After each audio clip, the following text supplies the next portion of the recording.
Parents and sister turned my daughter away on Christmas. No room at the table, they said. So, I evicted them from the $250,000 home I paid for.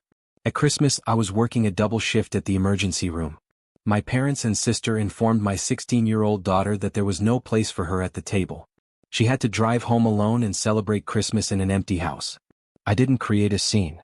Instead, I took action. The next morning, my parents discovered a note at their door and screamed. On Christmas Eve, I arrived home about 11:45 p.m., completely exhausted. I'd done compressions on a man who claimed he was simply fatigued.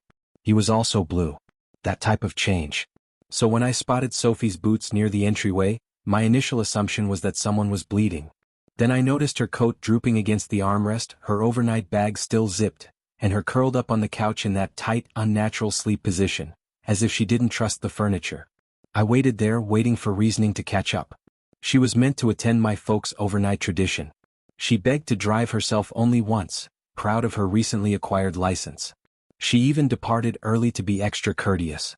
My husband and I were both working late nights, so the plan seemed reasonable, until it didn't.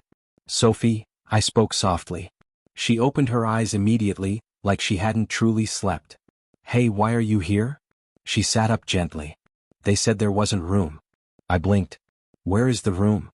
At the table. Her voice broke midway through. She attempted to disguise it with another shrug. Did not work.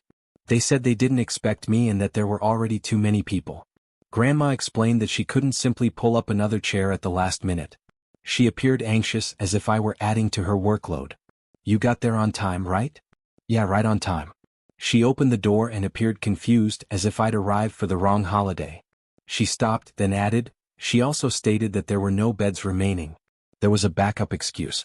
She stated that they did not want me driving back late, but they also did not know where else to put me. So I left. Did someone offer to drive you home? Nope. I stared at her. Were you at least allowed to eat? Another shrug. The table was full. Maya sat in my customary seat. Grandpa spoke to her as if she were royalty. Nobody looked at me. Aunt Rachel nodded as Grandma added, it's just a full house this year. So I left. She glanced at the table and said, I made toast. I turned to see it. A single slice on a paper towel, cold and slightly curved. There's half a banana next to it. It was her Christmas supper. I felt a coil in my chest. Not rage, not yet. Just that cold, crystalline sensation before the shatter. I wasn't hungry anyway, she explained. Not really. That was when her eyes began to flood. She battled it. God, she tried. She looked up, blinked hard, and bit her lip as if she could chew her way out of the emotion. They made it seem like I'd imposed, she said quietly. Like showing up after it was planned was rude. And then she cried, quietly and slowly, like a faucet that won't turn off. I was going to bring a pie, she said, but I thought they'd have enough food already. I sat next to her and placed my arm around her shoulders. She leaned forward without hesitation, as if she was supporting herself out of hate.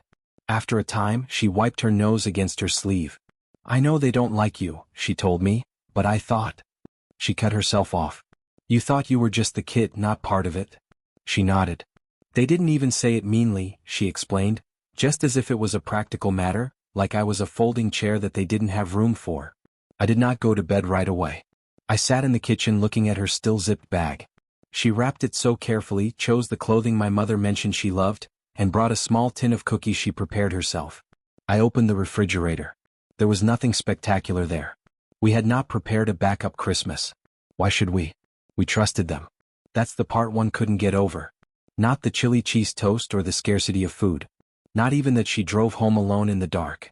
They looked her in the eyes, this sweet, uncomfortable, brave girl who arrived on time with cookies and a smile, and said with 28 people inside, there's no room for you. They did not mean no room. They were referring to someone other than you. The next morning my spouse arrived home. Sophie was still sleeping. I informed him what had happened.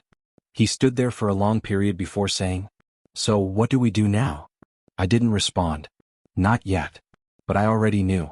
Because there's turning the other cheek, and then there's turning down a 16-year-old who simply wants to be included. They picked the latter. I didn't create a scene. I took action instead. The next morning my parents discovered a note at their door, and began screaming. I don't recall the first time I was nicknamed the weird one. Probably before I understood what the term meant. When I was 6, I discovered a dead bird and asked if I could dissect it. Not to be creepy, but I wanted to know how it worked.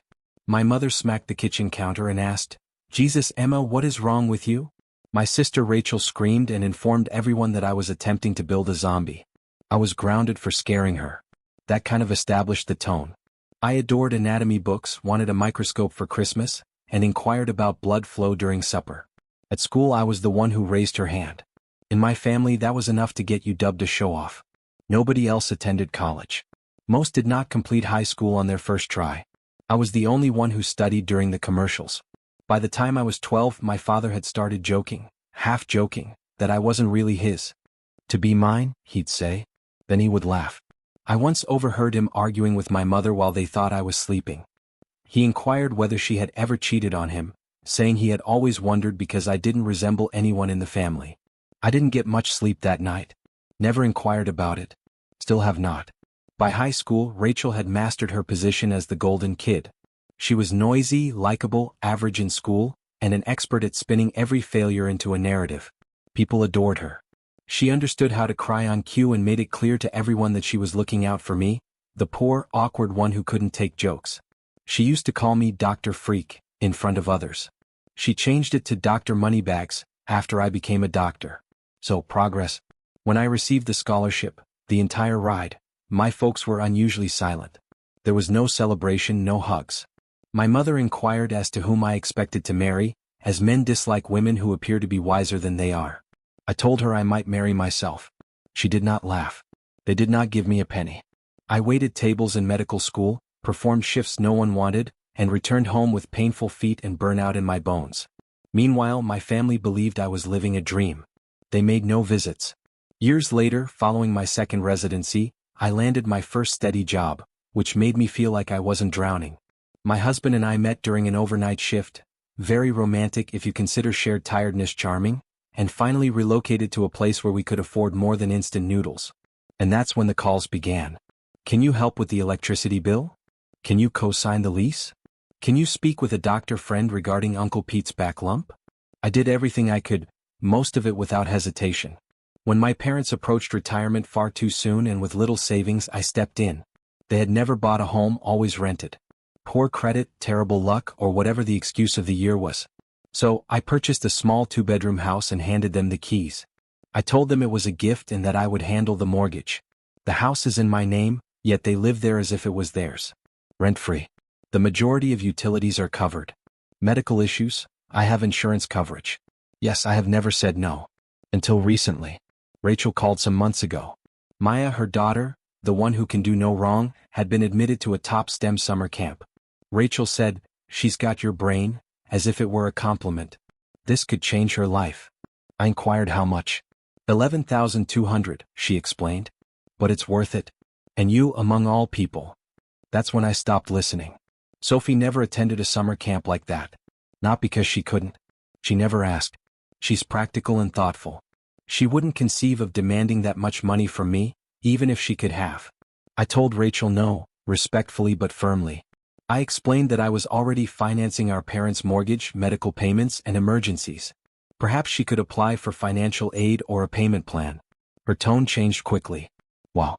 Must be good to have everything and still be so frugal. She's your niece. You're just jealous that Maya is achieving success." That last one was funny. Or would have been if I hadn't heard my mother say something similar a week later when she assumed I was out of earshot. Apparently, I was holding Maya back just as I had always done with Rachel by being the brilliant one who made everyone else look awful.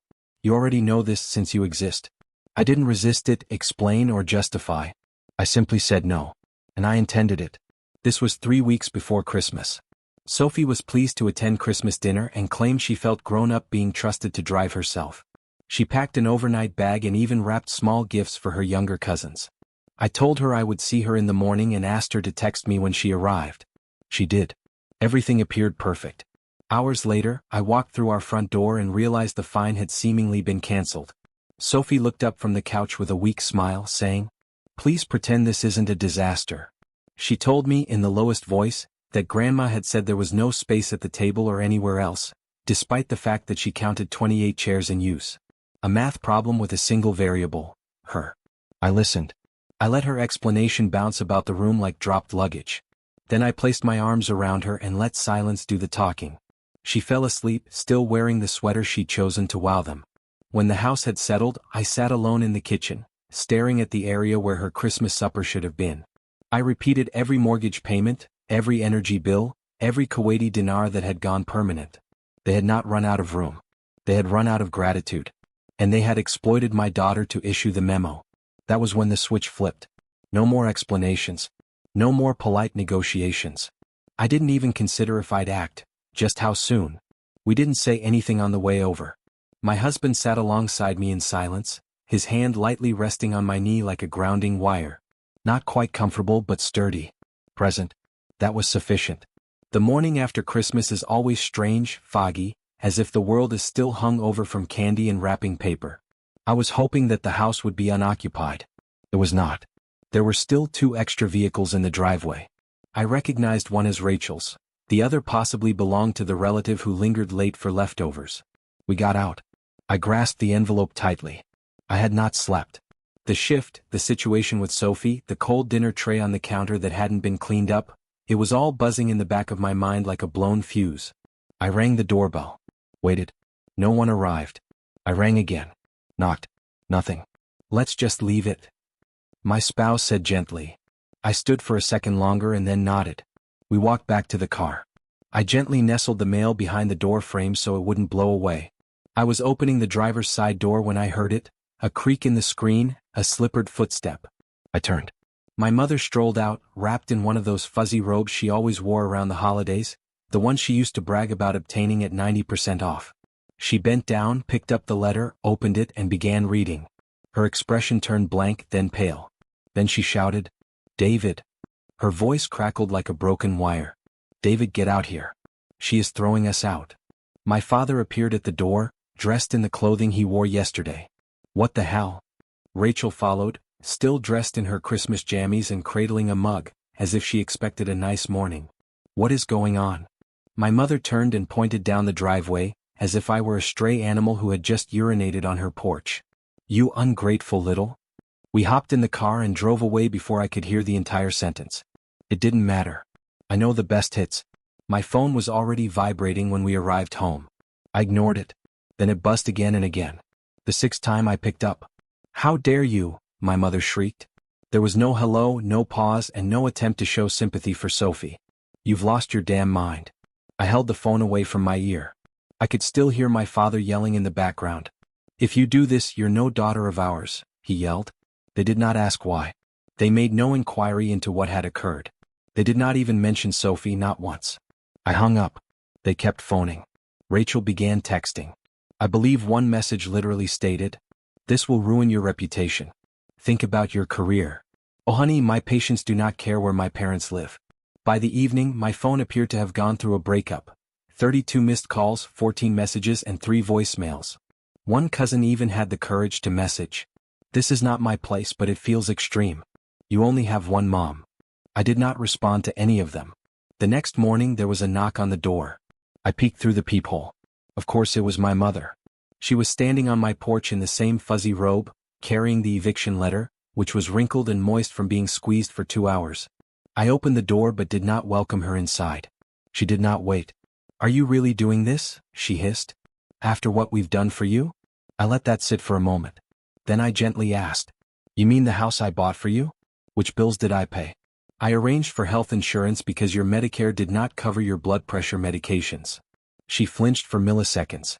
Then she straightened, her gaze sharp. "We reared you. We gave you everything." "You didn't even let my daughter eat dinner," I replied.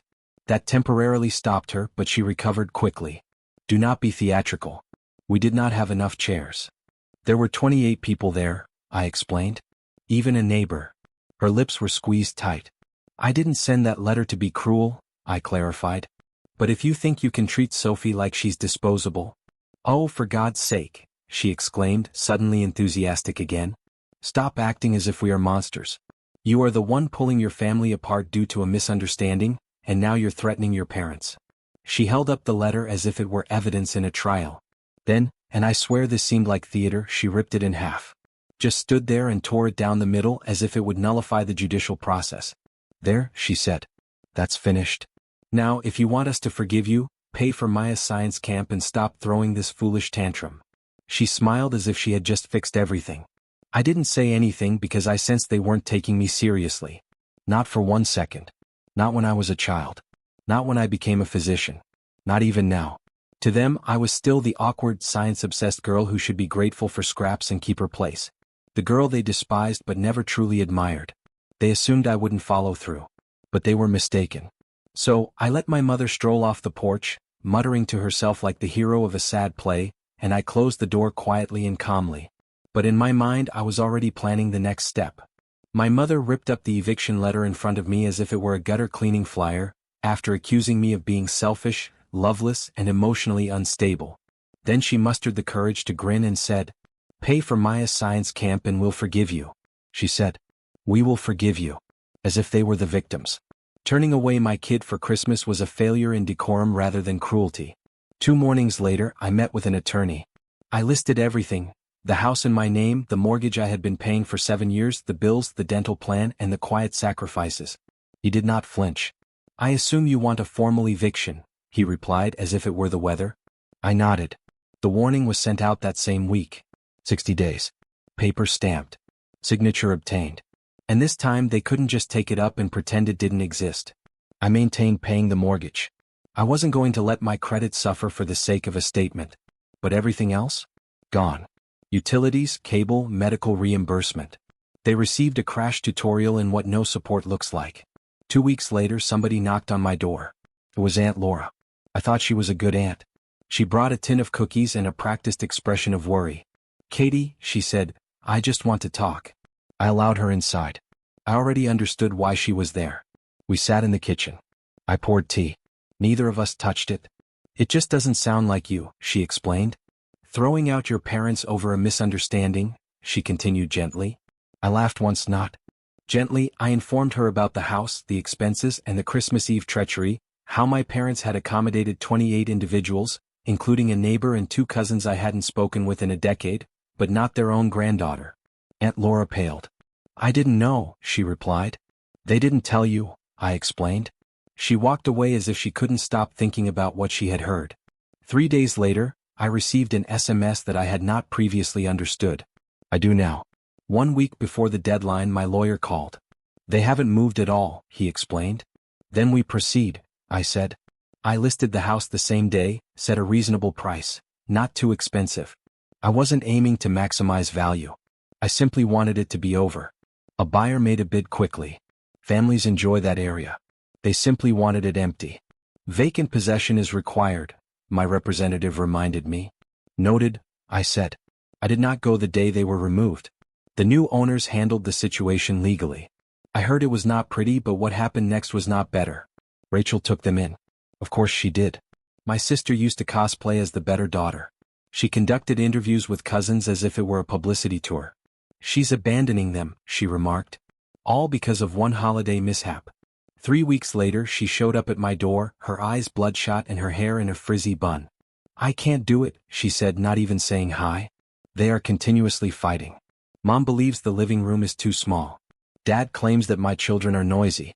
They refuse to share the bathroom. I am going insane." I leaned against the door frame, arms crossed. "They need a rental," she explained. "You could at least assist with that.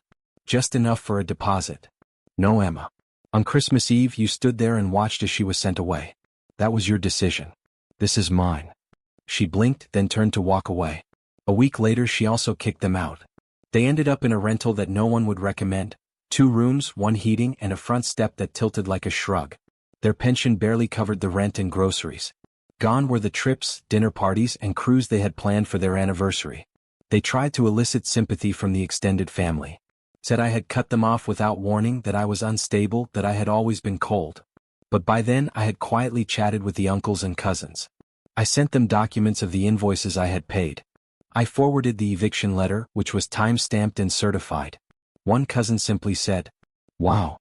Another person sent a thumbs-up emoji. The family didn't rush to save them, and neither did I. 2 months later Sophie and I were sitting on the porch sipping iced tea. No plans, no performance. Just a relaxing afternoon. She remarked, "I don't miss them, you know." I didn't either. My phone vibrated. A known number. I opened it reflexively. I hope you are proud of what you have accomplished. I removed it. No pause. No breath. They'll probably text again, Sophie replied casually. They always do, I explained. But they're not my problem anymore. And they were not. They told Sophie there was no room at the table. There's no more room in our lives for cruelty, control, or manipulation. Fast forward 2 years. They're still in that dilapidated rental, still blaming everyone except themselves. Sophie is prospering now. She's studying what she enjoys. And the proceeds from the sale of the house paid for more than simply tuition. They also provided her with peace of mind. A small amount of closure. I do not answer their calls. I do not send money. I don't lose sleep. I protected my daughter. I chose her, finally. But tell me, have I gone too far or just far enough?